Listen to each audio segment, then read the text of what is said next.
First Peoples share stories.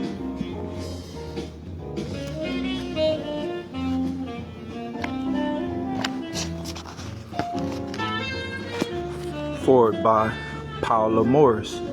Introduction by Dr. Eldon Yellowhorn and Flame Tree Publishing.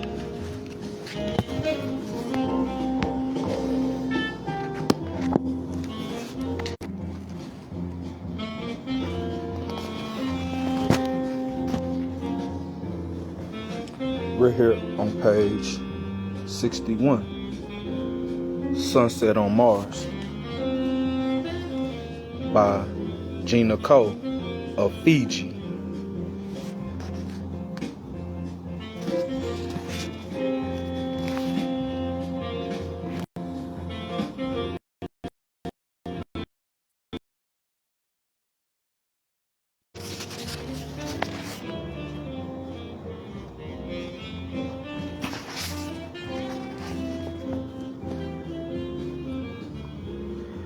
Vitti sat with Captain Theodora and Sojinda, the thief. She contemplated the fireball drop in slow motion towards Mars' horizon.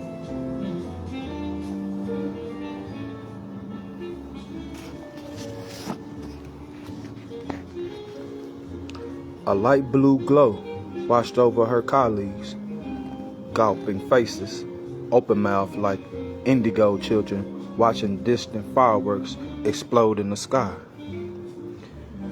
"Beautiful," said Theo, pushing back her captain's hat.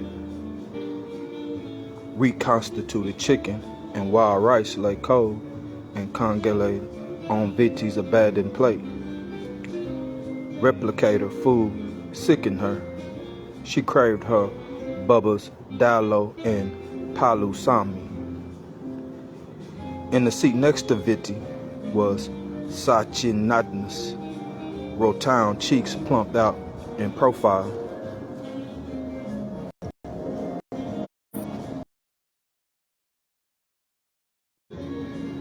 Her fuzzy red hair, smudged together with blue sunlight, gave her a purple halo. These dreamlike Martian vistas did nothing to relieve Vitti's claustrophobia.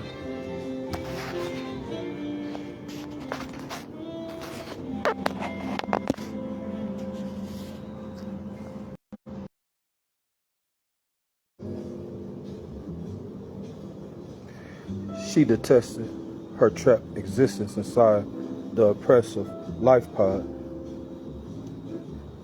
Elliptical walls closed in on her. There was no escape. She tried to find respite whenever she left the life pod's close confines to take spacewalks for research or repair. She loved walking away from everything, wandering into the red desert. When she looked back at the life pod, it loomed over barren Martian plains. A gigantic silvery egg perched on four stout fold-out legs, propped up against the imposing backdrop of Olympus Mons. Laser tips provided her some relief, although they were too short, and they took place in the living imaginary. The playtime netherworld, a skewed reality.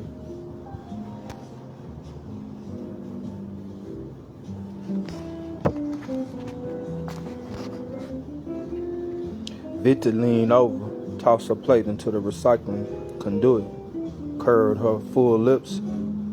"This food is ash." "Such a waste," said Sachinata.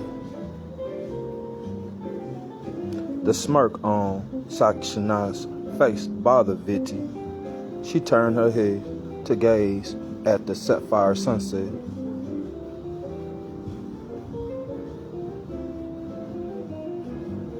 "You are a fine one to talk about waste, Sachinata."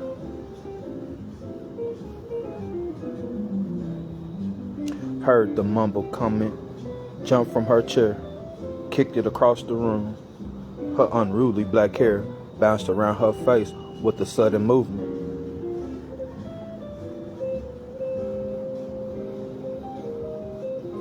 "I didn't steal your stupid laser time," she said, eyes ablaze. Vitti's head increased. She lifted her chin, rose from the seat, moved with a cat-like stiff towards Sachina, fist clenched. "Let me take your next laser trip then, to check," she said, eyeing Sachina, challenged her to refuse. Sachina backed away, blinked fast. Wish she'd kept her big mouth shut. She threw her arms in the air, defeated. "Fine, I have nothing to hide. And once you realize the truth, you will owe me double laser time in return," said Sachina. Vitti's eyes narrowed as she considered Sachina's offer. Double laser time, a big sacrifice. She just needed more proof. This wager would put the whole saga to bed once and for all.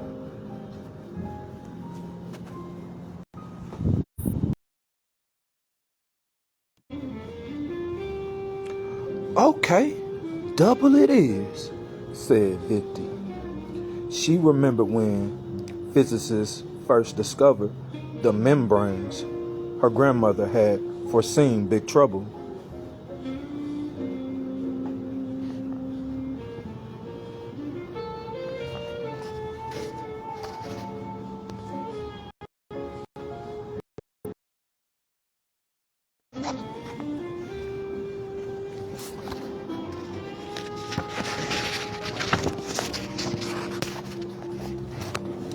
Those spacemen need to be very careful when they throw themselves into the music of the vow, Bubba had warned. There are many pathways in the great unknown, and they are not always in harmony with each other. Nobody knew for sure what caused the branch or when they confirmed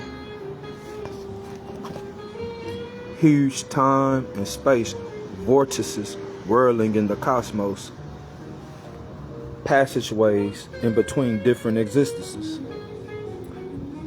When they first discovered, many people disappeared into the brains and never returned. A group of dedicated physicists figured out how to travel inside them using laser tech.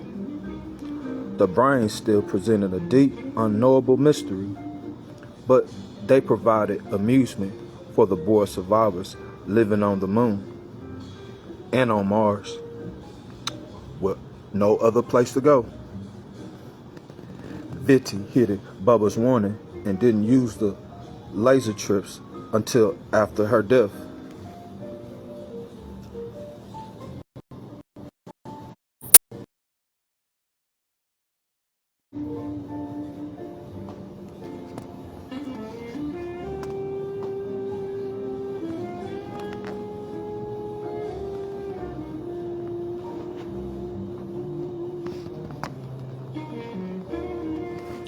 At first, she'd taken just one laser trip back in time to see Bubba before she died, so they could talk.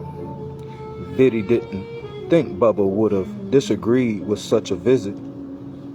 After that trip, Vitti was hooked, much like a drug becomes addictive after the first hit. Although the initial glorious onslaught is never quite replicated in its full splendor. Vitti circled Sachina, who slid, who sidestepped. Bob held her hands in loose block against her face.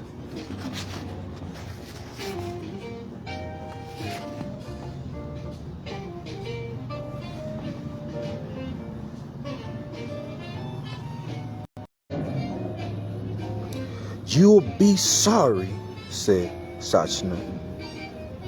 They hadn't come to blows yet, but it might happen tonight. Captain Theo jumped in between them, her hands held up, fingers spread wide like the branches of the Vesey tree. This laser trip conflict between her two science officers had to stop. Break it up, you two. I am sick of your bickering. We're all stuck here, and this bad atmosphere doesn't help. She hoped her intervention would calm the dispute, at least for a while. Vitti unclenched her fist, took a long breath. Sachna slumped scowled.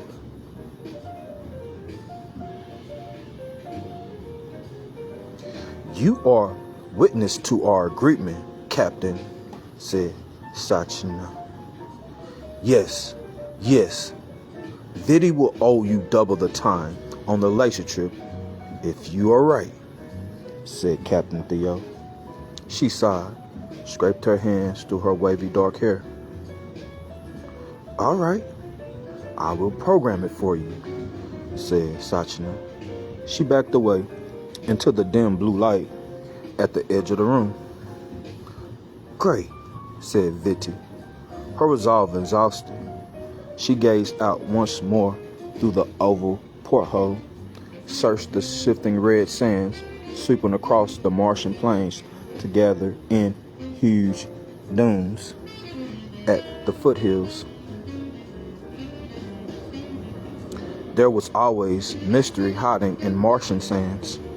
Grand shapes, variegated colors, beauty. Captain Theo slashed into the cushioned ribbed chair. She's not herself, you know. Her research has come to a complete halt since this feud started up between you. She stole my laser time, said Vitti. The sun disappeared below the horizon, turning the sky dark blue with a color of stars rising above the mountains as true night began to fall. Have you double-checked the logs? Vitti remained tight-lipped. She didn't want to debate this issue with Captain Theo. Sachna appeared from the south corridor, arms held stiff at her sides, her lips in a pout. I've lined up the laser pod for you, she said. Vitti eyed her. I ran the logs. I know you took my first 5 saws. Well, the logs are wrong, said Sachna. She twisted her mouth. Go and see for yourself. I'm telling you, you'll regret this. Vitti pushed past her, strode out of the room. Sachna and Captain Theo followed close behind. Vitti didn't know how Sachna had done it, but the computer logs don't lie. The numbers were clear as a sunny day on Earth.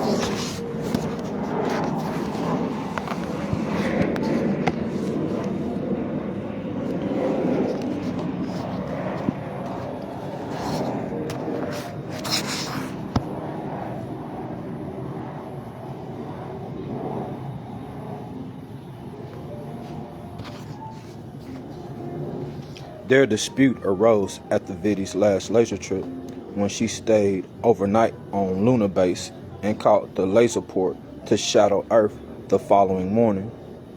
She spent the 4 wonderful Earth days in the summer of 2330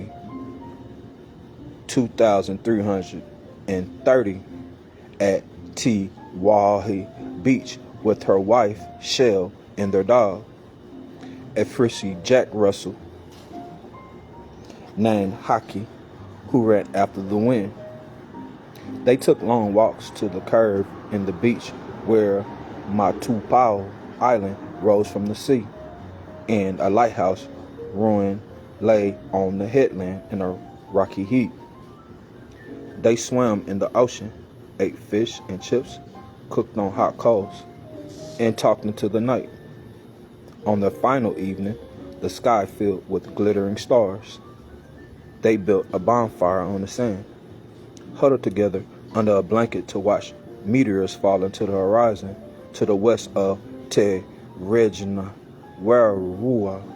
But on their laser trip home via Luna Base, Vitti was yanked out of the trip and laser ported to the Mars Life Pod 5 sols early.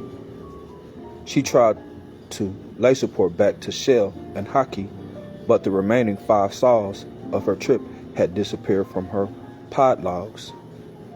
Sachina flew out on the very next laser trip from Mars Life Pod.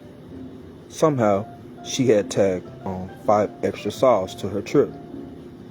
There was no doubt in Vitti's mind that Sachina had stolen her last 5 sols, which Shell and Haki and she wanted to get them back.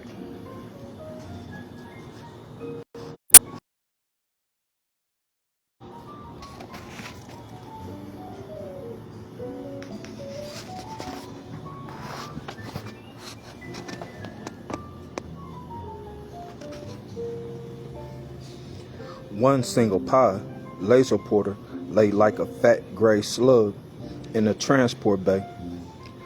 A control console flickered in the opposite corner.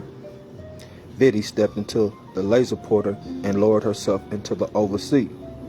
Standing at the console, Sachina sent the laser trip coordinates ordinance for Luna Base into the pod.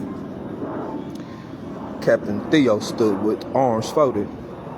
Her legs shook back and forth. Her forehead contorted into a frown. "I am not convinced this is going to change anything," said Captain Theo. "The time passage to Shadow Earth is blocked. There are no more laser trips left on Luna Base. They'll be annoyed you even tried."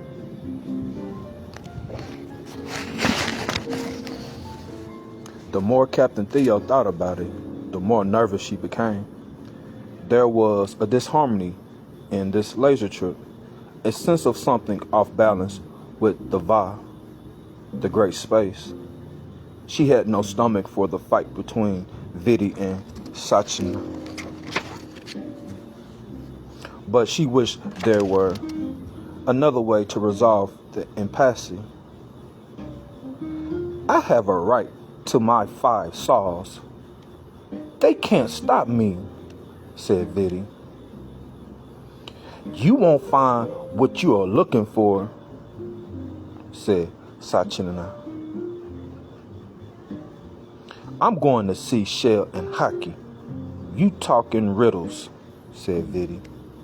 She tried to slam the hatch door shut, but failed when the hydraulics kicked it in and the hatch closed in a slow motion. "See you in a minute," said Captain Theo as the pod door clicked shut. Vitti locked the interior hatch and waved awkwardly at Captain Theo through the porthole, her ears burning red. The instrument panel inside the laser pod blinked. Red, black, red, black. She pushed to green, go, button, and the laser pod whisked her into a disorienting mind transport to Sachina's pre-programmed destination inside the living imaginary.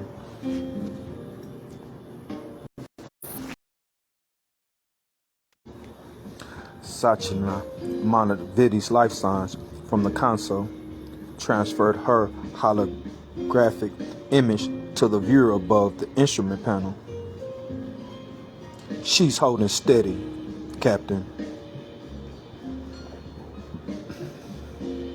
"Go ahead, ignite," said Theo. She watched Vitti's image elongate into the 4th dimension before morphing into the 5th dimension, where it became a convex cylinder and disappeared into a point.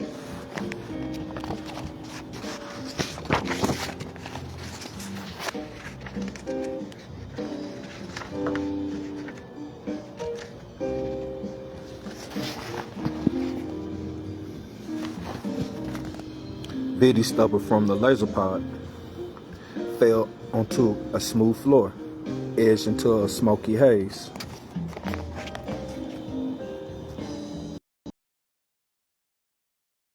The smell of burnt leaves filled the air. Scraping noises echoed nearby. Hello? She groped along the wall, found a door, stepped into a wide passageway, inhaled clean air. Why hadn't she arrived in the Laser Trip entry bay at Luna Base? How did Sachinas bypass Luna Base and bring her here? Wherever here was, her wrist pad read 20th May 2450. Tamaki Makusaro Eodero. She ran down the hall searching for a way out, opened and closed doors into small rooms, until she found a wooden staircase curling into a bizarre descent to an atrium where a huge door carved with ornate designs opened up to a yellow veranda. Concrete steps led to a lawn and out to a tree-lined street. A large oak tree grew next to a wrought iron fence, branches waving in the wind, leaves casting dappled sunlight over the lawn. Viddy took steps into 2 bounds and turned to face a yellow 3-story house with a gray roof. Finally, you took your time. Viddy recognized the mocking tone. She peered up at the porch where the voice had come from. At the end of the veranda sat Sachina, rocking to and fro on swinging a seat. She held what appeared to be a glass of red wine. What the hell, Sachina? Yeah, it's me. I've been trapped in this place for bloody ages. Help yourself to the grog and food in the fridge, she said, and raised her glass. Viddy inhaled, braced herself, walked up the path to the porch, leaned up on the wooden railing for support. But I just saw you in Mars Life Pod. What are you doing here in my laser trip? Where are we? Don't ask me. After I arrived, I somehow split in two, and I met myself on a split off part of myself. Anyway, there are 2 of me now, and the other me, she stole my laser pod, took off, and left me stranded. Believe me, it's her in Mars Life Pod. You're kidding. There's 2 of you? Asked Viddy. Yep, but the me on Mars is not me. It's her, said Sachina. Well, which one is really you? Asked Viddy. We both real. We live on separate planes. I think I must have traveled through a brain at the exact same instant that she did. What are the odds? But I am the true one. It is me who lives in Mars Life Pod with you, and she lives in this place. She did a switcheroo on me, and I need to switch her right back. Viddy's breath hissed in her throat. She tried to take in what Sachina had just said. Her thoughts swam and darted in all directions. So, you reckon we're on a different plane? Are you stupid?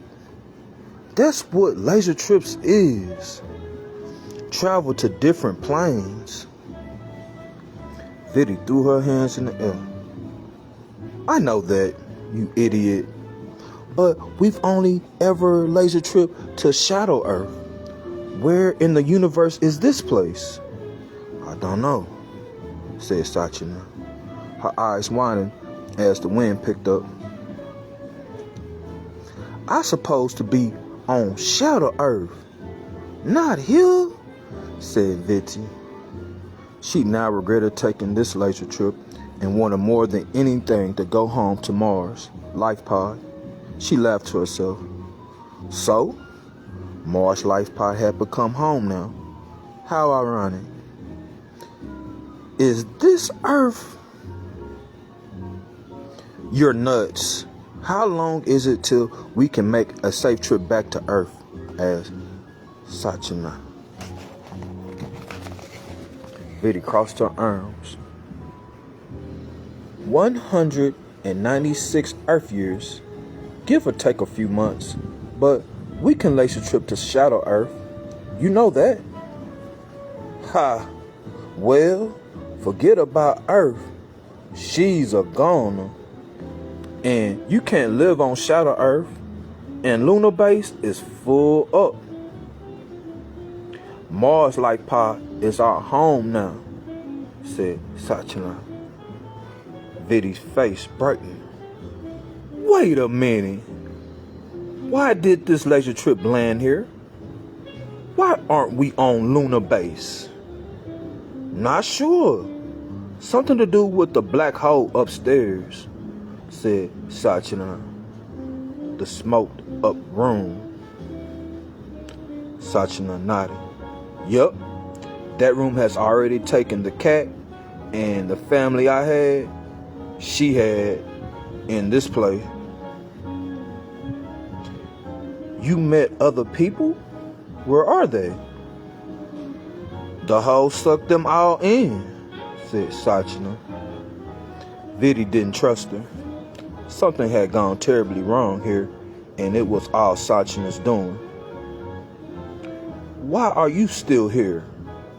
How do I know you aren't the phony Sachina and the real one is back on Mars? Sachina jumped off the swing seat. The glass dropped from her hand, spilling red wine down the front of her gray uniform and smashing on the deck as she grabbed Viti's jacket. Viti wrenched Sachina's wine-soaked hands from her clothing and retreated. She sure had the same bad temper.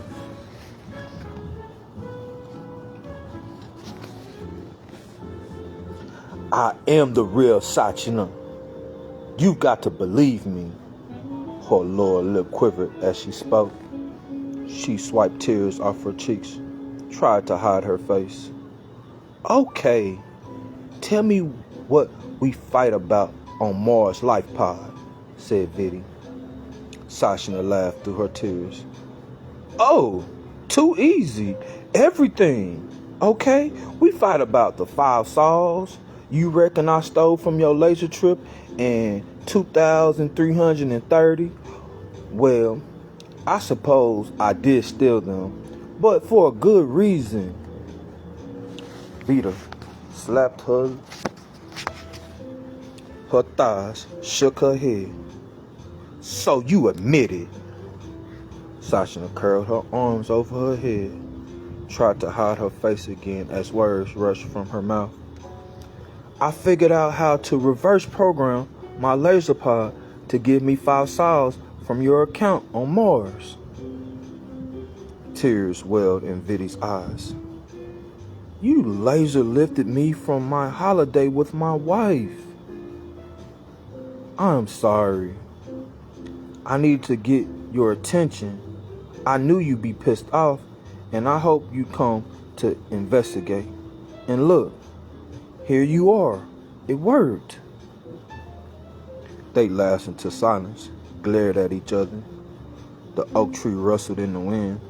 Orange leaves floated to the lawn in effortless arcs. I answered your question. Do you believe me now? Asked Sachina. Viti planted her hands on her hips. How did this happen? Sachina pointed up. I told you, the black hole. Viti sneered. The black hole. Sachina paced the yellow porch. She had enough chit-chat. This place is disintegrating. We've got to get out. I have a plan. She rushed past Viddy. Pungent wine fumes swirled in her awake. She stopped at a huge front door and beckoned to Viddy. Hurry.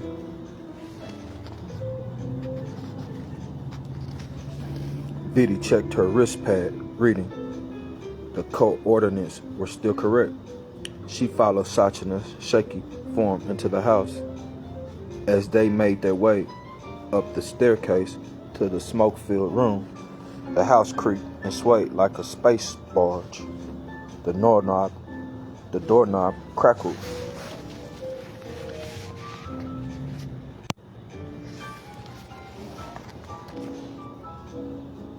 Sparks flew when Sachina took hold of it. She fell to the floor, screaming and cradling her hand. The door flew open, hit the wall with a resounding thump. What happened? Asked Viddy. She reached down to help Sachina to her feet. Electric plasma. The room charge has increased since you arrived. We got to move fast, said Sachina. She tried to shake the throbbing pain from her hand. Viddy flapped her arms to sweep away the haze gathering around her. I've never seen smoke like this in any laser trip. It's the Fry's fault. She left in the laser pod a few hours ago. Her departure followed of the black hole. I only just managed to drag your pod out. So what next? Asked Viddy. I reverse programmed my laser pod to go 5 sols. I reckon we do the same thing with your pod. We program it to reverse the laser jump back to Mars via the black hole. I reckon the Pretender figured it out. If she can do it, so can I. Viddy raised her eyebrows. She had no better plan. Sachina dropped to the floor, crawled on her belly into the smoky room. Viddy followed, sweeping her wrist pad torchlight from side to side. As white smoke engulfed them, she coughed until her lungs hurt.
Be careful. The hole is right in front of us, said Sachina. The smoke evaporated, and there it was. A black hole filled with stars, swirling in the middle of the floor. Viddy recoiled as the floorboard dislodged beneath her feet and settled into the vortex.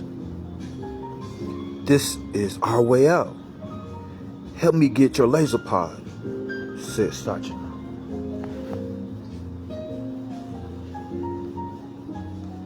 The smoke evaporated, and there it was. A black hole filled with stars, swirling in the middle of the floor. Viddy recoiled as the floorboard dislodged beneath her feet and sailed into the vortex.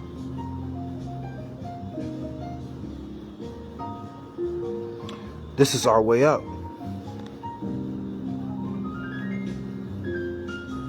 She skidded sideways into the smoke like a crab. Billy followed her to the neighboring room. They dragged the pot close to the brink of the whirling black hole. "Get in quick," said Sachina. Biddy squeezed on the seat.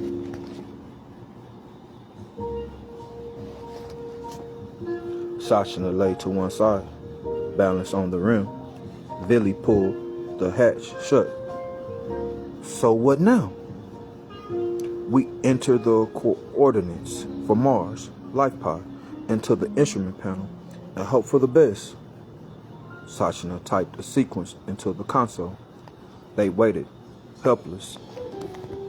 As the black hole widened, floorboards creaked and broke apart, plank after plank, until the floor gave away beneath them.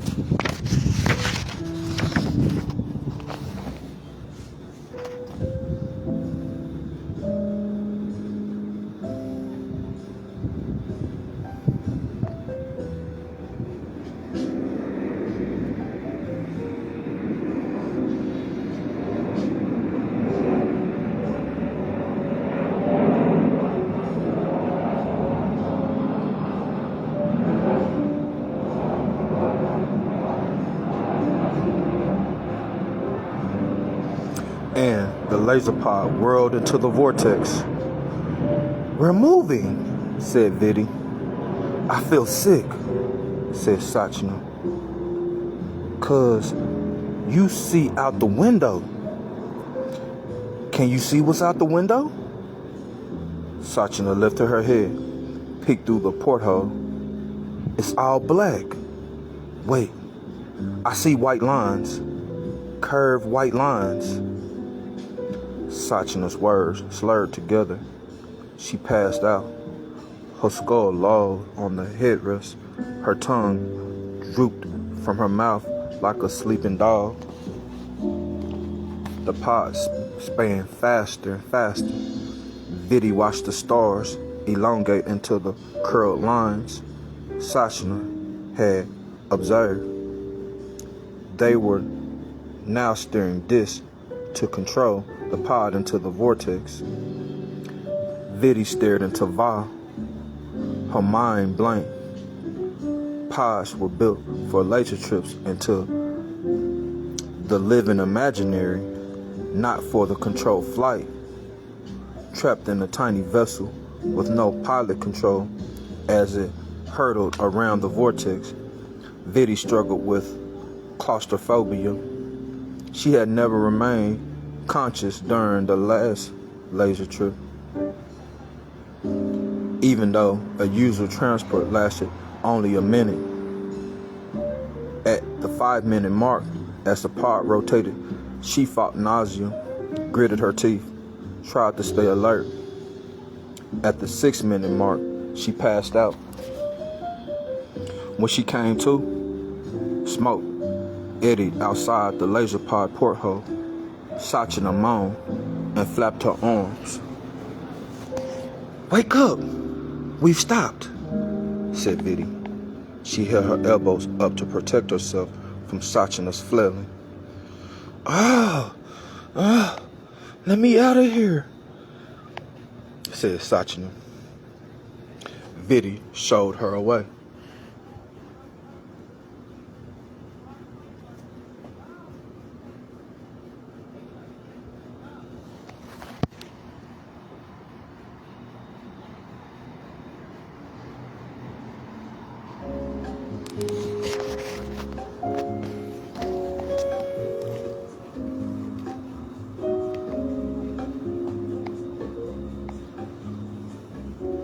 "The console's gone dark." Sachina kicked at the roof. "We're going to die." "Calm down. We will die if you don't put it and pull it together," said Viddy. She pushed Sachina's legs to one side. At that moment, someone or something unfastened the outside hatch clip. Viddy unclipped the inner lock, and the hatch door opened in a smoky puff. Sachina lurched from the pod, jumped into the vapor. Viddy followed.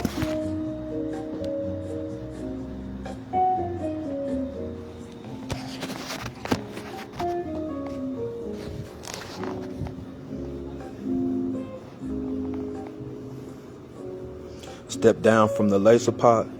Sachna's laugh echoed nearby. The fog cleared and there, across the room at the console, stood Captain Theo and Sachna, staring slack-jawed. Viddy gasped, turned. Next to her, with a smirk on her face, stood another identical Sachna in a wine-stained uniform. Viddy looked back and forth between wine-stained Sachna, now laughing next to her, and control desk Sachna gulping and white-knuckling the console. Me, I am the one and only, said wine-stained Sachna. You are an imposter. Control desk Sachna shrank, babbled incoherently. I'm not going back there, she said.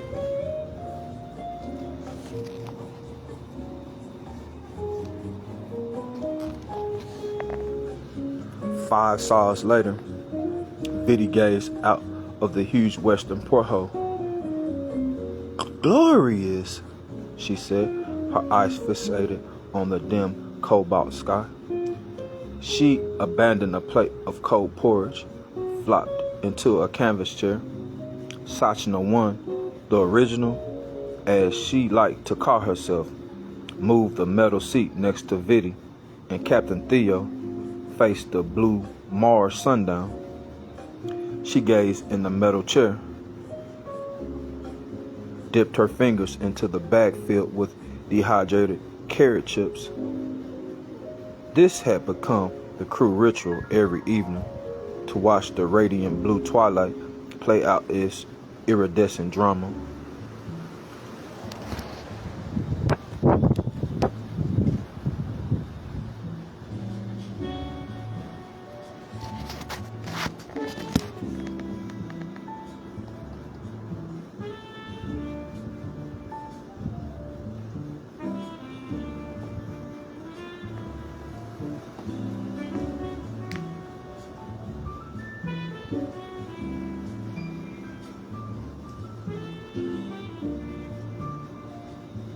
The night was no different, except for an incoming transmission from Lunar Base, which interrupted their quiet reverie.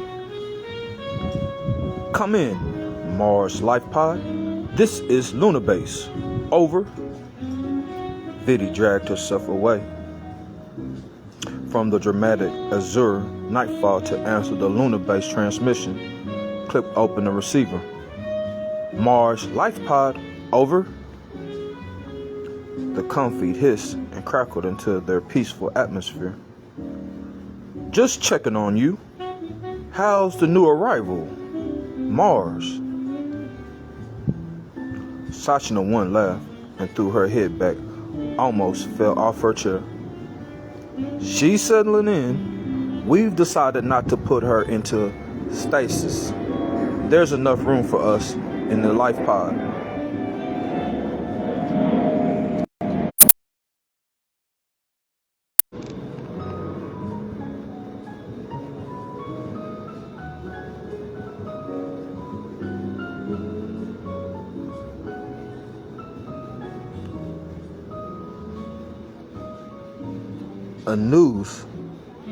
Any news on the laser port malfunction? We're still working on it.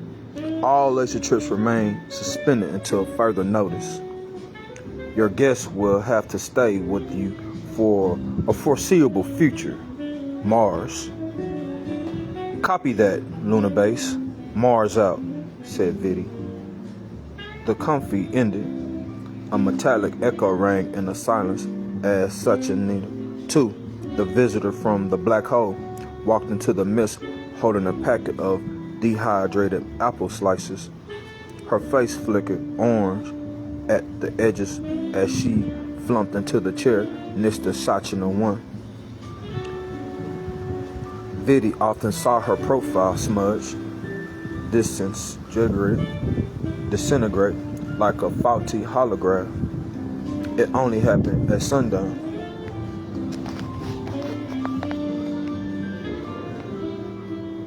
She had dismissed it as a trick of the blue light bouncing off red dust suspended in Martian sky.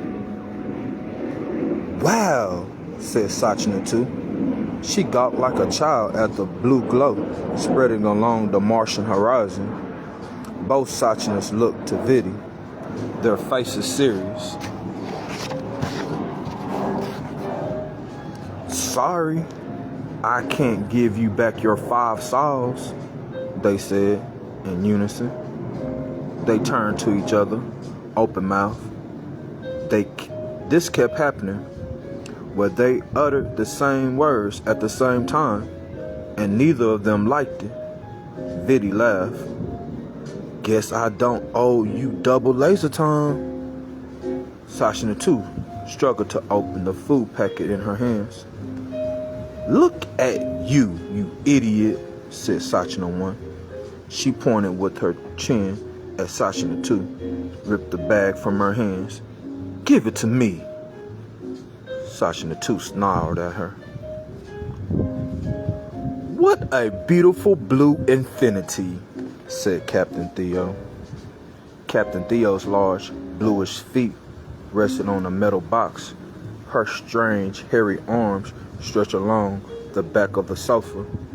Her edges blurred into the azure night sky. Vitti ignored her increasing unease as the Martian sunset bathed their faces like dark blue wonder.